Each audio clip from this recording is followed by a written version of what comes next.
YouTube, what's up? Good morning or good afternoon, depending on where you're at. So right now I'm on MarketWatch.com with the heading How President Biden or President Trump could affect the student debt crisis and college affordability. Well, this topic here affects me personally because like most Americans, I had student loan debt. I had 45K in student loan debt. Yes, I repeat, $45,000 in student loan debt. I'll make a video on that later, but this article, once I saw it, I had to click on it because for me, if I felt it personally because I went through it, because since I had 45K in student loan debt that I now paid off, so I get it. So let me go to the main topics here. So since 2012, student loan debt has gone from 970 billion to a nearly 1.6 trillion dollars. I repeat, since 2012, student loans has gone from 970 billion dollars to 1.6 trillion dollars, according to the Federal Reserve Bank of New York. The Great Recession and its slow recovery pushed more students to schools to retrain, squeezing families, hampering their ability to pay for college, pressured the state budget, limiting the amount they sent to public colleges, pushing prices up, and sent graduates into a labor market where wages hasn't grown much historically, making their higher than historical student loan balances difficult to repay.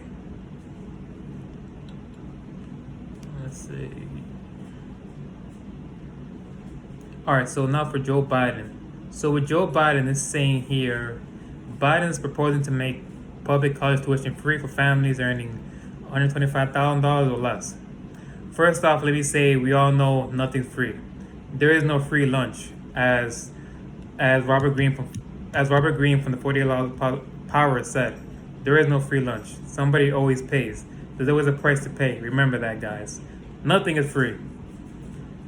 So momentum for some kind of free college plan was already building in the lead up in 2016 election, with the Obama administration proposing to make community colleges free in 2015. Once again, nothing is free, and some states and communities are already offering free college programs of their own.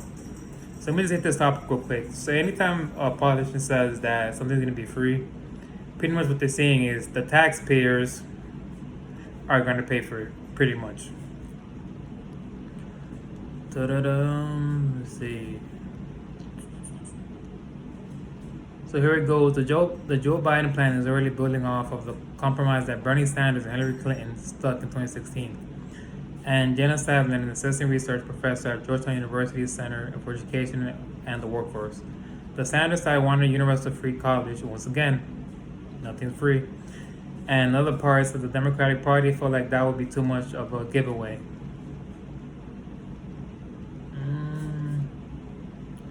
Here it goes to say it's a huge proposal and an absolute paradigm shift in the way of the federal government would help people pay for college, Delisha said he prefers an approach to college affordability Biden advocated as vice president.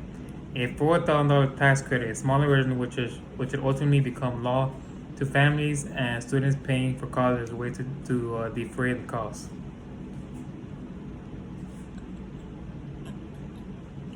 Let me go on this topic. So Biden has proposed canceling $10,000 student debt, an initiative that's gained traction during the pandemic. The Democratic-led House proposed canceling that level of student debt for economically distressed borrowers as part of the HEROES Act, as their main coronavirus relief proposal. Canceling $10,000 in student debt would completely wipe away the loan balance of 30% of borrowers, according to Brookings Institute analysts. Once again, with this proposal that Biden has, if it does go through hypothetically, it'll be paid through taxpayers. Let me see. Let me go to Trump's plan.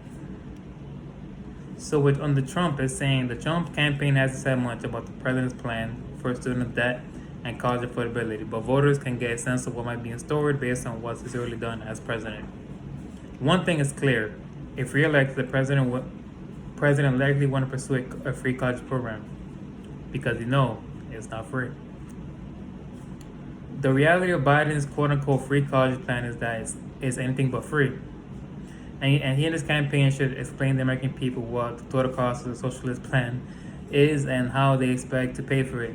Courtney Perella, Deputy National Press Secretary of the Trump campaign, wrote in an email statement. Here we go. The Trump administration has described the 2016 version of the borrower defense rule as an overreach, arguing that its version of the rule would save taxpayers $11 billion over the next 10 years. Borrowers advocate have said that the DeVos-era Department of Education's approach to the borrower defense process would make it difficult for borrowers who have been scammed for profit colleges to obtain relief. They also sued DeVos and the department multiple times over the implementation of the rules.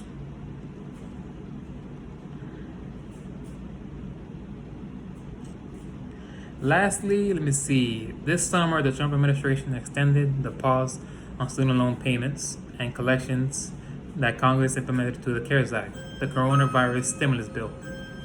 Through December 31st, 2021, the pause was originally set to expire September 30th.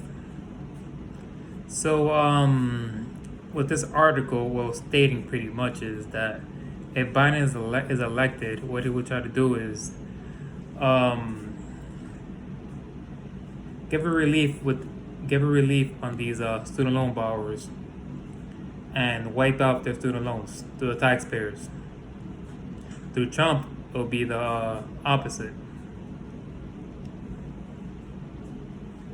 My personal opinion is that it's a big issue, student loans. Right now, we're currently at $1.6 trillion. Now, of course, that's a big hit on the economy because these guys are postponing stuff like marriages, buying houses, this big expenses and big purchases that somebody normal would do throughout their life. But with having student loan debt, it's hard to do all that. So I see both sides. But the issue with the Biden's plan is nothing is free. So if he does with his proposal of helping out these student loan borrowers, it's going to come at the expense of the taxpayers, meaning that our taxes are going to go up to support these guys. I'm out.